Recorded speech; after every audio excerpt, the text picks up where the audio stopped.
안녕하십니까. 포커스 경남 남두용입니다. 이번 6.3 지방선거에서 경남도민들은 12년 만에 새로운 교육 리더를 선택했습니다.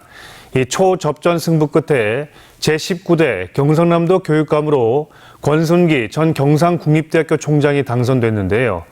오늘 포커스 경남에선 이 권순기 경남교육감 당선인과 함께 당선 소감과 또 앞으로의 경남교육이 어떻게 달라질지 이야기를 좀 나눠보겠습니다. 어서 오십시오. 예, 반갑습니다. 당선 일단 먼저 축하드리겠고요. 감사합니다. 예. 개표 막판까지 정말 뭐 대단했습니다. 예측할 수 없을 정도로 초접전 상황이었는데 7천여 표 정도 차이가 났었죠. 예. 어떠셨습니까? 그 개표 과정에서 굉장히 마음 졸이면서 봤죠. 누가 그러더라고요. 천당과 지옥을 지옥과 천당을 오가는 그런 상황이다고 이렇게 얘기를 하시던데 진짜 굉장히 참 마음 졸이면서 개표 과정을 봤습니다. 그러셨군요. 결국 경남 교육의 수장으로 새로운 수장으로 선택을 받으셨습니다. 소감 한 말씀 좀 부탁드리겠습니다. 먼저 우리 경남 도민들께 감사를 드려야 될 것 같습니다. 이 당선의 기쁨보다는 경남 교육을 새롭게 바꿔야 된다는 그런 무거운 책임감을 느끼고 있고요. 이게 저는 이제 선거 과정이나 개표 과정에서 교육적인 가치가 나타난 게 좀 바람직하다 이렇게 생각을 합니다. 그게 무슨 뜻입니까? 선거 과정에서는요, 많은 사람들이 이제 대학 총장인데 어떻게 저렇게 최선을 다하고 열심히 하나 이러는데 실질적으로 저도 그렇고 많은 사람들이 그런 얘기를 많이 하시더라고요. 이게 어떤 상황에서든지 최선을 다해야 된다 하는 가치 하나고요. 그다음에 이제 개표 과정에서는 끝까지 포기하면 안 된다. 그런 교육적 가치가 있었다 그런 거에 또 하나의 의미를 부여하고 싶습니다. 그래서 결국 막판에 역전하신 거잖아요. 결과적으로.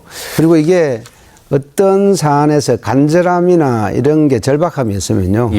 그게 또 창의성의 근본이 됩니다. 나중에 이제 다니면서 제가 뭐 얘기를 하겠지만은 그런 부분에서도 우리 아이들이 미래에 굉장히 중요한 부분이 창의성인데 창의성이 결국은 간절함이나 절박함에서 나오거든요.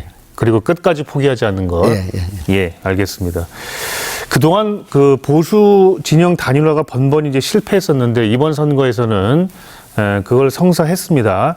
자, 그럼에도 쉬운 선거가 아니었습니다. 당선인께서는 이번 그 승리의 가장 큰 이유가 무엇이라고 보시는지요? 일단은 진보교육 12년에 대해서 평가가 있었지 않았나 이렇게 생각을 합니다. 진보교육 12년 동안에서 학력이나 인성 이런 교육 전반적인 면에서 조금 부족한 점이 상당히 있었거든요. 그거를 좀 바꿔봐라. 바꾸자. 제가 또 슬로건을 내걸었던 게 바꾸자 경남교육, 체인지 경남교육 이런 얘기를 많이 말씀을 드렸거든요. 그런 부분이 상당히 크게 작용했다 보고요. 그런 의미에서 저는 이제 교육의 본질에 좀 충실해 보려고 이렇게 생각을 합니다. 교육의 본질이라는 거는 결국은 학력과 인성교육 이런 부분인데 학력과 인성교육을 제대로 하다 보면 결국은 이 부분에서 교육의 본질을 회복하라는 도민의 명령이 바로 이번 선거 결과다 이렇게 말씀을 드립니다. 변화에 대한 갈망이 통했다. 그렇게 말씀을 좀 주시는 것 같은데 방금도 당선인께서 말씀을 주신 것처럼 뭐 학력 저하라든가 또 주장하신 게 뭐냐면 교육 인구 유출 문제 그리고 지속적으로 좀 문제를 제기하신 바가 있어서 선거 과정에서 자 도민들 역시 현재 경남 교육에 대한 위기 의식을 어느 정도 공감한 것이 아닌가라고 판단하고 계시죠. 그러면 가장 시급하게 해결해야 할 문제는 뭐라고 지금 판단하십니까? 가장 시급하게 해결해야 될 문제는요. 우리가 이럴 때는 가장 기본으로 한번 돌아가 보는 게 좋거든요. 우리 헌법 31조 1항에 보면 교육에 대한 문제가 나와 있습니다. 어떤 거냐 하면요. 모든 국민은 능력에 따라 균등하게 교육을 받을 권리를 가진다. 이렇게 되어 있거든요.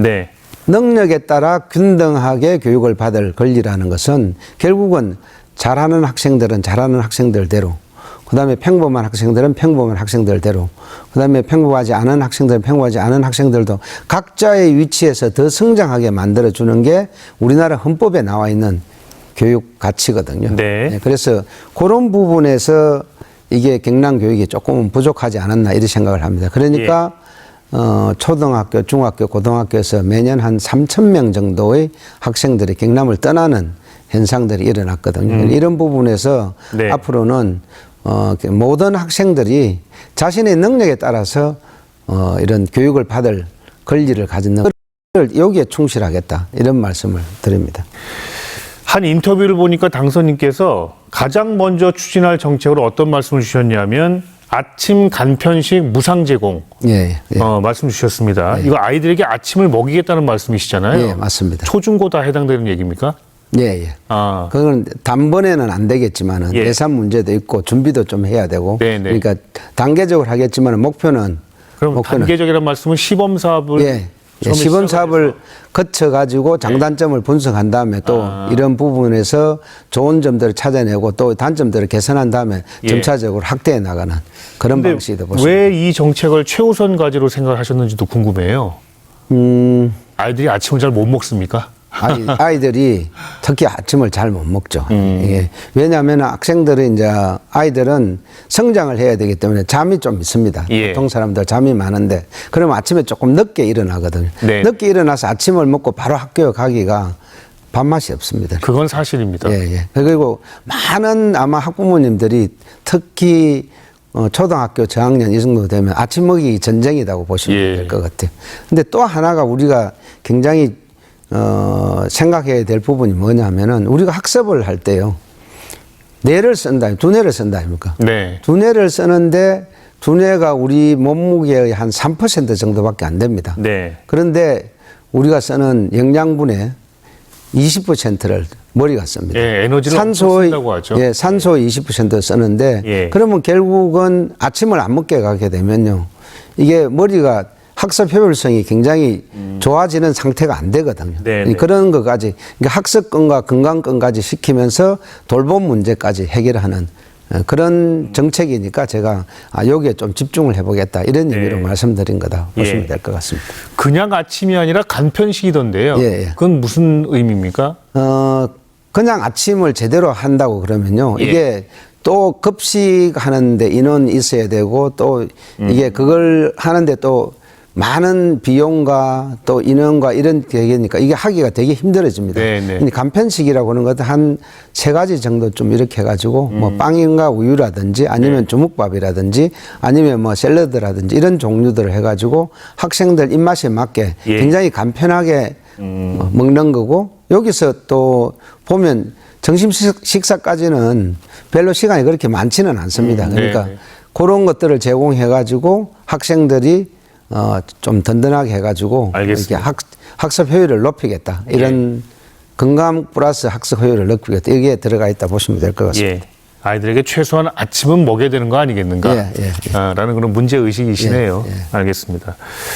자, 그리고 이제 아까도 말씀을 많이 주셨는데 그러니까 가장 주목받는 공약 중에 또 하나가 학력 신장입니다. 그거 여쭤보겠는데, 근데 아시는 것처럼 뭐 기초 학력을 높인다, 학력 신장시킨다, 이거는 어느 교육감이나 중점적으로 힘써왔던 정책이기도 합니다.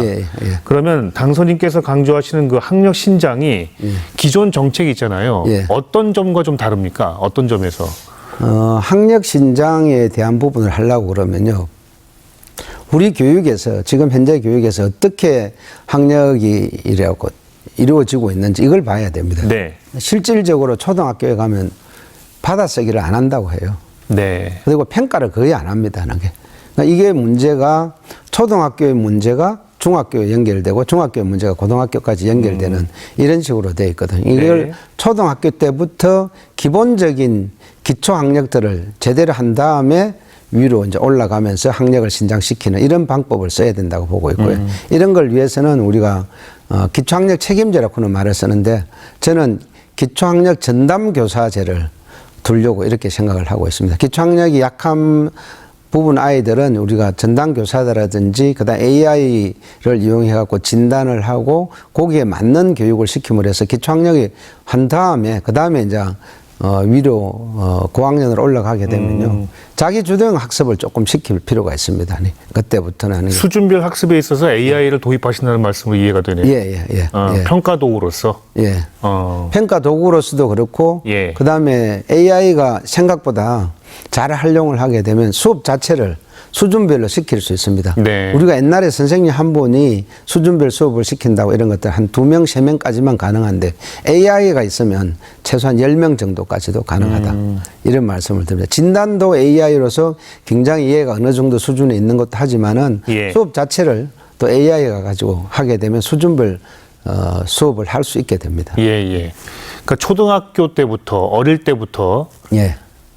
지금 당선인 말씀을 들어보면 평가란 부분을 좀 강화하겠다라고 좀 들리거든요. 평가를 강화하겠다 단순히 이런 것보다는요. 네. 이렇게 생각하시면 돼요. 하는 게 우리가 이제 뭐 체력장 이런 것들은요 경쟁 요소가 너무 많이 들어갑니다. 네. 근데 건강검진은 경쟁 요소는 그렇게 많이 안 들어가거든요. 예, 예. 상태를 파악하는 거죠. 예, 자신이 학력 상태를 파악해가지고 여기에 예. 대한 정보들은 학부모와 학생과 선생님만 아는 다른 사람들은 모르고 이렇게 해가지고 그 자기가 현재 어떤 학력 상태에 있는지 수준에 있는지를 먼저 진단을 평가하고 거기에 맞는 처방들을 내려주는 것들을 이런 시스템을 통해 가지고 하는 거죠. 알겠습니다.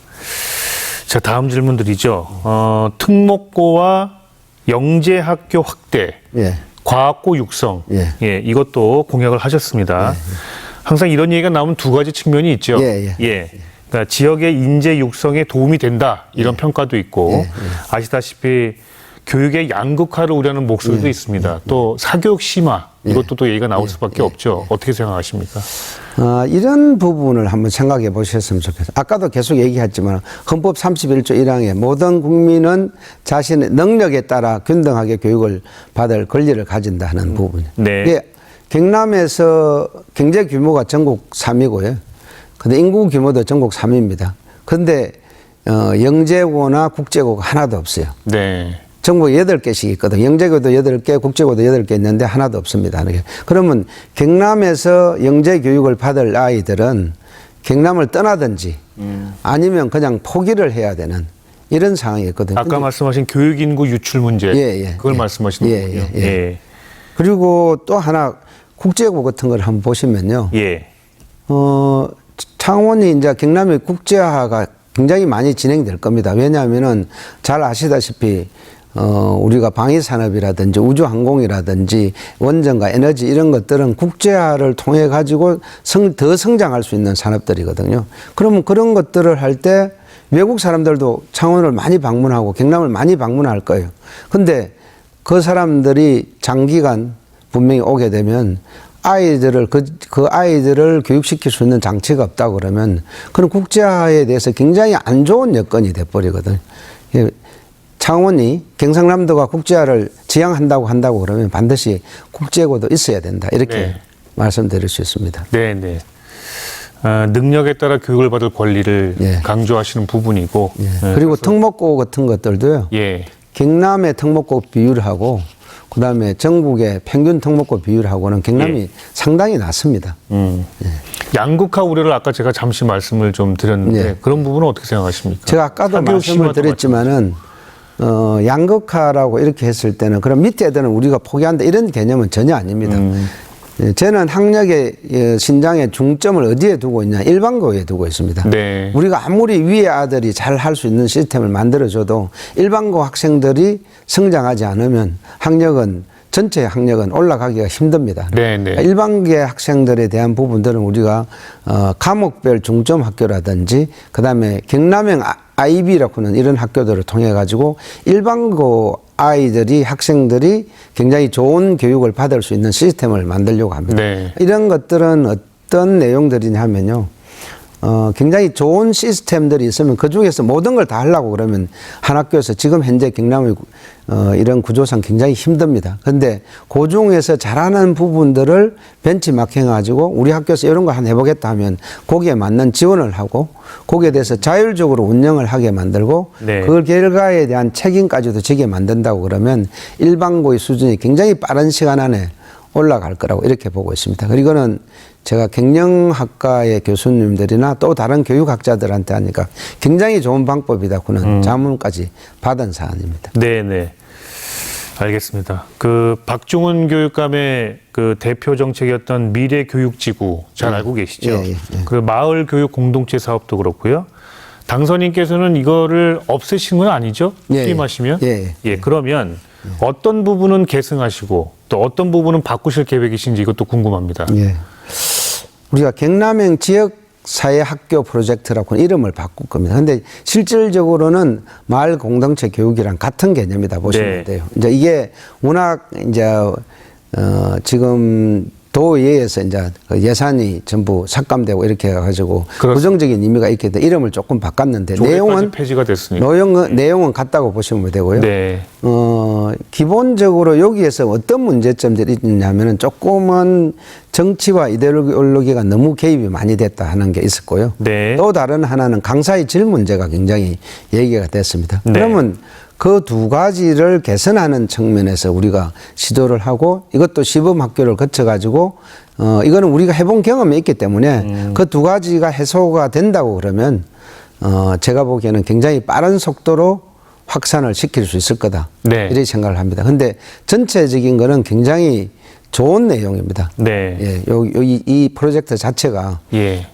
이미 성과도 증명이 된 부분이고요. 단지 이제 경남에서는 조금 아까 말씀드린 대로 너무 정치와 이데올로기에 오염된 부분들하고 그다음에 이제 그럼 뭐 좀 심각하다고 보세요? 예, 강사의 질 문제가 있는데 이게 왜 이렇게 되냐면 전반적으로 한 번에 싹 하니까요.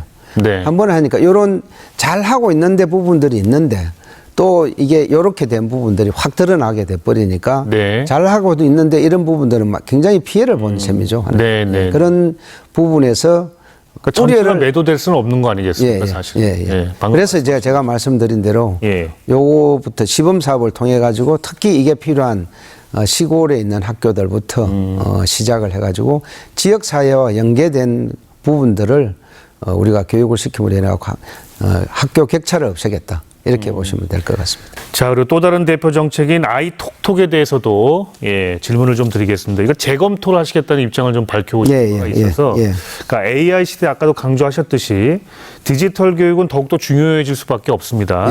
아이톡톡 이후에 경남 교육의 디지털 AI 교육 이거 어떤 방향으로 좀 생각하고 계시는지. 일단은 지금 현재의 문제점은 저는 아이톡톡 그러니까 미래 교육에 대한 방향성은 굉장히 좋았다고 봐요. 네. 근데 그 안에 내용들이라든지 이런 데서 부분에서는 플랫폼이나 스마트 단말기 같은 부분을 할 때 굉장히 그 효과성 부분이라든지 그다음에 거기에 투명하지 못한 부분들이 상당히 있어가 지금 굉장히 거의 모든 후보들이 이건 적극적으로 재검토해야 된다 이렇게 얘기를 했거든요. 네.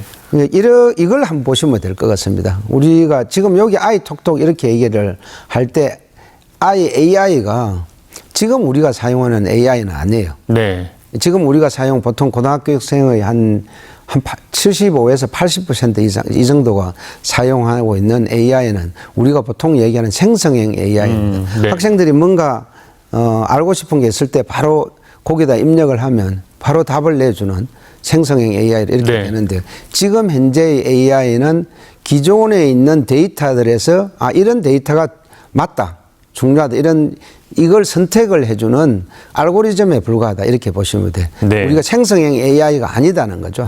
그런 부분에서 차이가 조금 있다고 이렇게 말씀을 드리고요. 제가 AI를 이렇게 얘기할 때 미래 교육을 얘기할 때 저는 한 세 가지 측면을 얘기를 합니다. 네. 첫 번째는 AI 미래 교육에 관련된 부분, 그 다음에 우리가 결국은 지구가 지속 가능한 발전을 해야 되기 때문에 생태 환경 교육, 그다음에 우리 아이들이 앞으로 세계를 무대로 활약을 해야 되기 때문에 국제화 교육 이렇게 보고 있는데요. 여기 AI 미래 교육에 대한 부분들을 말씀을 드리면 세 가지로 나눌 수 있습니다. 첫 번째는 AI 시대의 기본 소양 교육.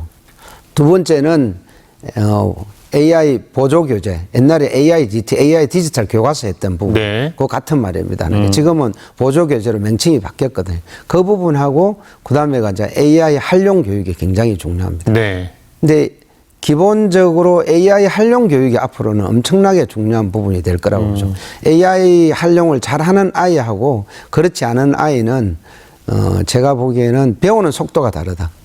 문제를 해결하는 속도도 달라진다. 능력도 달라진다. 그리고 굉장히 많은 면에서 차이가 날 건데요. 근데 단순히 AI 활용만 잘한다고 해가지고 이 아이가 나중에 AI 시대에 잘 맞는 아이가 되느냐, AI를 이길 수 있는 아이가 되느냐, 그거는 아니거든. 그러면 AI 시대에 필요한 기본 소양 교육을 제대로 해야 되는데 그 소양 교육이 바로 뭐냐 하면은 우리가 생각하는 능력, 네. 예, 그다음에 소통 능력, 회복 능력, 공감 능력, 도전 정신 이런 것들이 됩니다. 네. 이런 그 바탕 위에서 AI 활용 능력을 하게 된다고 그러면 우리 아이들이 미래에 어떤 사회에 갔을 어떤 위치에 갔든지 잘 적응해 가지고 할 수 있을 거다 이렇게 생각을 하고 있고 이 부분에서 굉장히 집중을 하려고 이렇게 생각을 하고 있습니다. 사실상 AI에게 질 높은 질문을 할 수 있는 능력을 갖춰야 되잖아요. 예. 예, 그러려면 여러 가지 지금 핵심을 얘기하셨는데 예. 질문을 얼마나 잘하느냐가 그러니까요. 아주 중요합니다. 예. 질문을 잘하는 게 바로 그 아까 AI 시대 기본 소양을 제대로 하게 되면 그 질문을 잘할 수 있는 능력이 생기게 되면 그 부분이 아이의 능력을 좌우하게 되는 그렇죠. 그런 시대가 올 거다. 지식도 굉장히 중요하지만 판단력도 거기에 따라야 되기 때문에 그런 교육을 좀 해보겠다.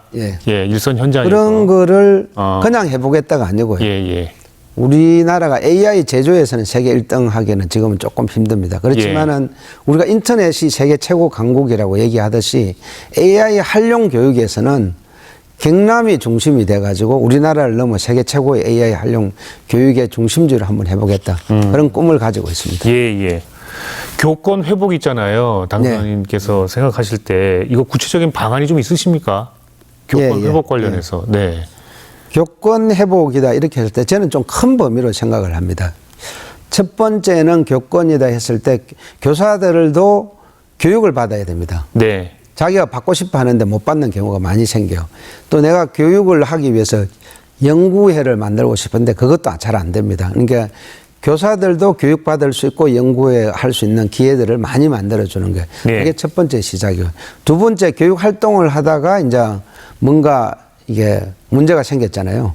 이런 경우에 우리가 교권보호 118 제도라고 하는 걸 만들거든요. 여기서는 사건 발생부터 예를 들면 경찰 조사, 그다음에 법원에 나중에 재판 이런 것까지 교사가 절대로 혼자서 안 갑니다.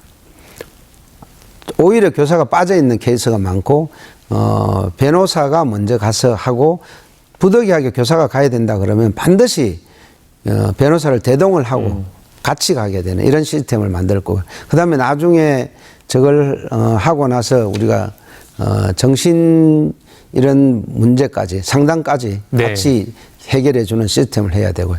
또 다른 하나가 아까 제가 적극적인 교권 보호라고 이렇게 말씀을 드렸는데 그걸 하기 위해서는 열심히 하는 교사들이 다양한 인센티브를 받을 수 있어야 됩니다. 그런 것까지 같이 하려고 이렇게 생각을 하고 있습니다. 예, 알겠습니다. 교육청 내부도 굉장히 중요하잖아요. 교육청 내부 조직을 어떻게 이끌 것인가라는 부분인데 교육계에도 다양한 의견이 모이는 곳이 또 교육청 아니겠습니까? 어떻게 이 교육청에 있는 직원들과 함께 이런 것들을 이렇게 잘 어우러 나가시면서 통합해 나가실 계획이신지 그것도 궁금합니다. 제가 조금 그런 경험이 있습니다. 어떤 대학 통합이 대학 통합을 했던데 굉장히 많은 사람들이 힘들 거다. 하향 평준화 아니냐 이런 식으로 얘기까지 많이 했는데 아마 굉장히 많은 사람들이 그렇게 평가를 합니다. 교육부는 물론이고 지역이나 우리 구성원들도 가장 빠른 시기에 가장 성공적인 통합을 이뤘다. 이 얘기를 많이 하거든요. 그런데 기본적으로 이게 했던 것 부분들이요.